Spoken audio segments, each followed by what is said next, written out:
Hey, ladies and gents, this is Dewis here with Mike Kunit from Oakland, California. Yes. And we are at the first ever Mythic Meetup.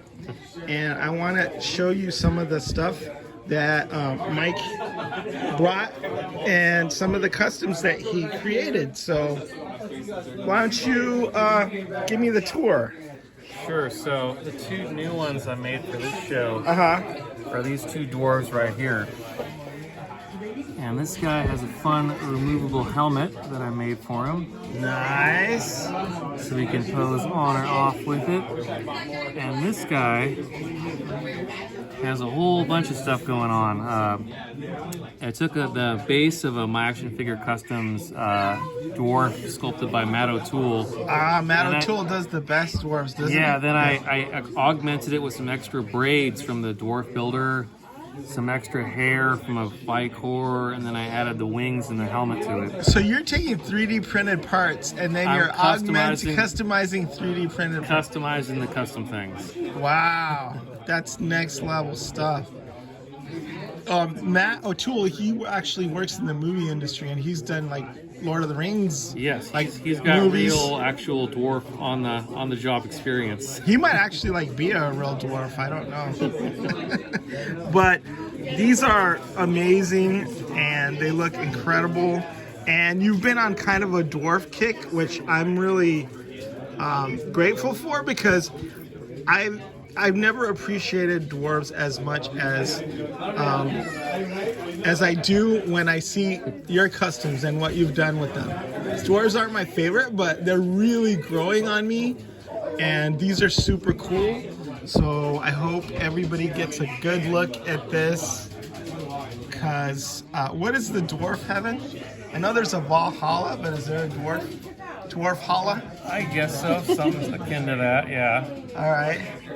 And then you have, it looks like a Middle Eastern inspired with like a Turkish spire helmet over here. Right, he's one I've had for a little while, and I wanted something that would fit in with, is it Grishna? Grisha, the Slitherer.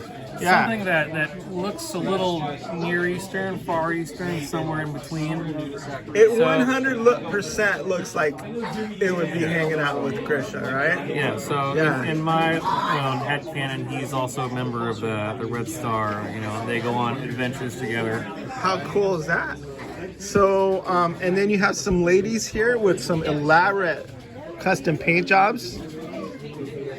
Right. I love that sleek look of the salad helmet. I just wanted to play with it with different silhouettes, with different plumages. Whether it's a sort of a Trojan mohawk or more elaborate feathers, ostrich feathers. Super cool. And then this is the brilliant bio. Written by the official bio editor of Mythic Legions. And you can pause and read that, but it just tells you about Mike and why he's so legendary. And then here's another figure. He's taking a nap on some bubble wrap, but he looks awesome too. You want to tell us a little bit about him? So that's the same guy I made here, and that's my sort of my rule of two. Anything that I make for myself, I'll make one extra to sell at a show. So one for you and then one for some lucky person who buys I figure it. if it's something I want enough in my collection to make, there's got to be at least one other like-minded person who wants it too. That makes sense. It's awesome. They just have so much like character and vitality and just like they really look alive. And every single one of these looks like, a unique character. And that's the fun part for me for approaching of like how do I make a dwarf custom, because all the dwarves they should have very strong personal traits, like think about in the Hobbit films, like each one of the dwarves has very distinctive attributes and distinctive character, and so you want to bring each one to have very distinctful, look to it. And their armor, as craftsmen, dwarfs are very particular about their armor, and it's so each set of armor is distinctive. And there's other fun things to play with in the color palette. Where you have the huge dominant beard shape, and you have the armor. So there's different colors that you can really play around with in shapes. So this is kind of like a little bit like a master class in customizing.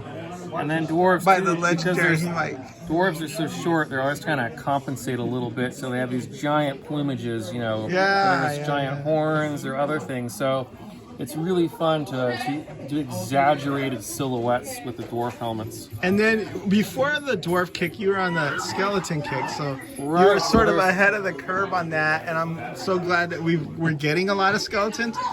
But like these are next level.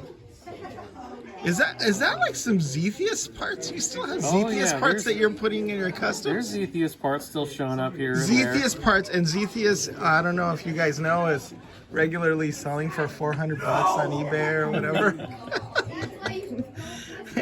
But Mike is like, he'll use anything to make the custom. Sometimes the naughtier the use of parts is fun. When you get something really expensive and rare, you cut it up to throw it on something. It just makes it all the more fun and adventurous. And then tell me about these skeletons, like the full body naked skeletons. So those are the base on those are the Storm collectible skeletons, and then I've modified the lengths of the different arms and legs to fit the mythic proportions a little better, and then readjusted the neck peg to seat a mythic skull. So these are kind of like the subtle alterations that you make that like aren't immediately apparent, but you know. And it's fun just exploring the different, color palettes you can do with bone. There's something that's maybe a little more yellow, a little more bone white, like brown, or maybe a little more bleached. Maybe one was in a tomb, one was in a grave. There's little fun things you can think about as you do these. And tell me more about these ugly goblins. I love that, ugly in a good way, like beautiful ugliness. The French have a term for that. Tell us about the goblins. So these were some of the earlier things that we had during 2.0. So there wasn't a whole lot of parts, so it was fun exploring what you could do with different shapes on the goblins, whether they're small or set like this one in a larger and a dwarf body. Is that like a Beastman? Yes, that's a Beastman part. Yeah, cool. And then the fur on his helm, that's an upside of Motu Classics furry boot. So you took a boot and you made a helmet Yes. out of it? Genius. So,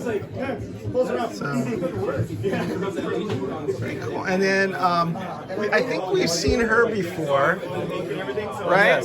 Yes. So she just debuted at PowerCon a number of years ago. And she is based off of a bootleg collector's case for She-Ra toys. And on this case, there's an illustration of this woman riding this giant blue hawk. So she's based on a bootleg collector's case? Yes. Oh, wow. Very cool. All right. Well, hey, man, thanks for taking us on this little tour. And so good of you to come out. I hope you had a good time. And I'm sure people will enjoy seeing all your latest creations. All right? All right. All right. Izdo is signing out from the Mythic Meetup in Sacramento, California.